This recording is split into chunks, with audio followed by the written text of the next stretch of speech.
Back in December, we traveled to Kansas to hunt with Central Kansas Outfitters. Now, leading up to this hunt, it had been cold. Birds were in an afternoon feed pattern, but the temperatures were supposed to moderate right after we got there.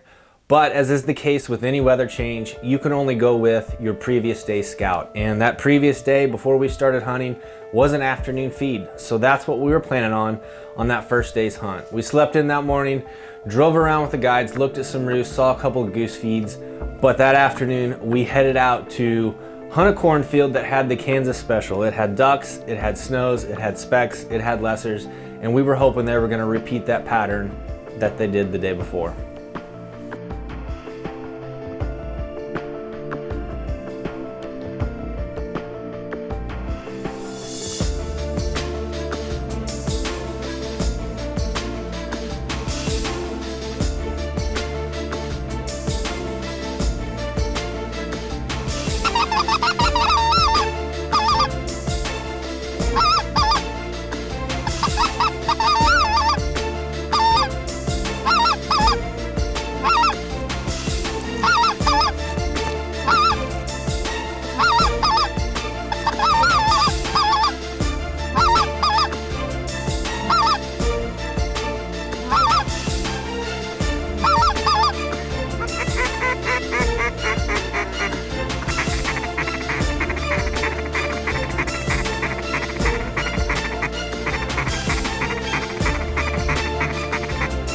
Guys.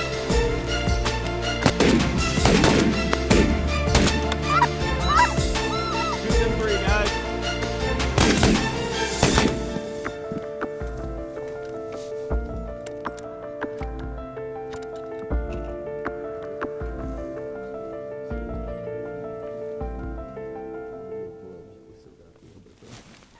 You know, it was easy to see that first afternoon, that first hunt, that was the transition day. Those warming temperatures threw birds for a loop. That afternoon field feeding pattern was gone. Most of what we saw was either hopping water to water or they had absolutely no interest in feeding. They came up off the water, did a little circle, went back in. But since we knew that was the possibility of happening, Gerald and Aaron, a couple of the guys at CKO, had dropped in an ice eater in one of the ponds that morning that we scouted to open that up, to give us a chance, give us an opportunity to hunt something a little different near a roost with a bunch of birds that second morning.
So we had a decent hunt that morning on that ice eater pond. We were close to the roost. You could see birds. There was lots of activity.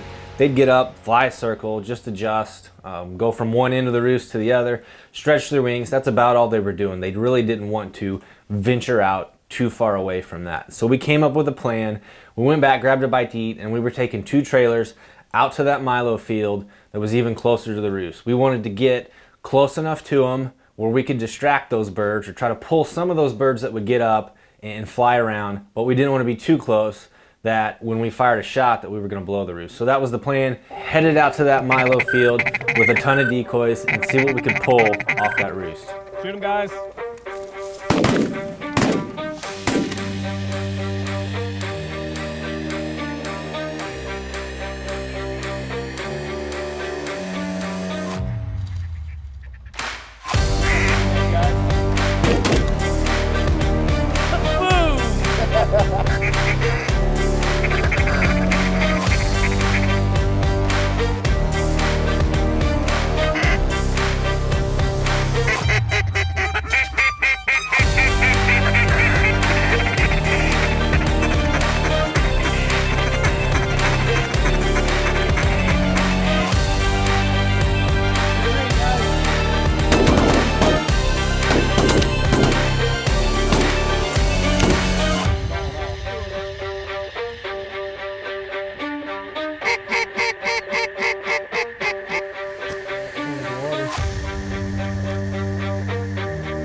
Who's ever shot the raven? Hold on, hold on, hold on.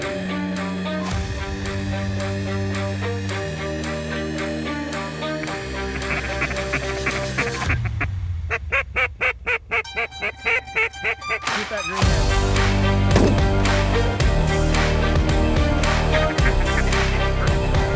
Shoot that single green head.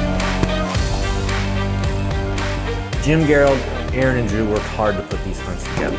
That transition period from cold to warm is always difficult. You can basically throw bird patterns that you've seen or that you've found out the window because they're going to reset at some point during that change in the weather. All you can do is put yourself in the best situation possible, and that's what we did here. You know, expectations are high on any hunt, and they're even higher on hunts that you go with an outfitter or guide service. We all want to see thousands of mallards backpedaling at 10 steps. Sometimes it happens. Most of the time, it doesn't. It's out of anybody's control. Nobody can make them do what they want them to do when they want them to do it. But the one thing that you can control and that CKO can control is the amount of effort put into putting yourself, to putting clients in the best situation possible. And that's what they do. You got 1 or 2 guides on the hunt with you, and everybody else is out pounding the pavement, looking for that next best option, that next hot field, that next hot pond. That's what they're doing. That's what they did for us. That's what they're going to do for everybody else. And a testament to their 110% effort is the number of return clients that they have come into camp. They're out there to make sure that you have the most successful hunt possible, given the situation, given the weather. That's what they're going to do. That's what they've always done. That's what they'll always do in the future. We enjoyed the heck out of our time at Central Kansas Outfitters. Jim, Gerald, Aaron, Drew, thanks for the hospitality. Thanks for the awesome hunting. We're looking forward to doing it again next fall.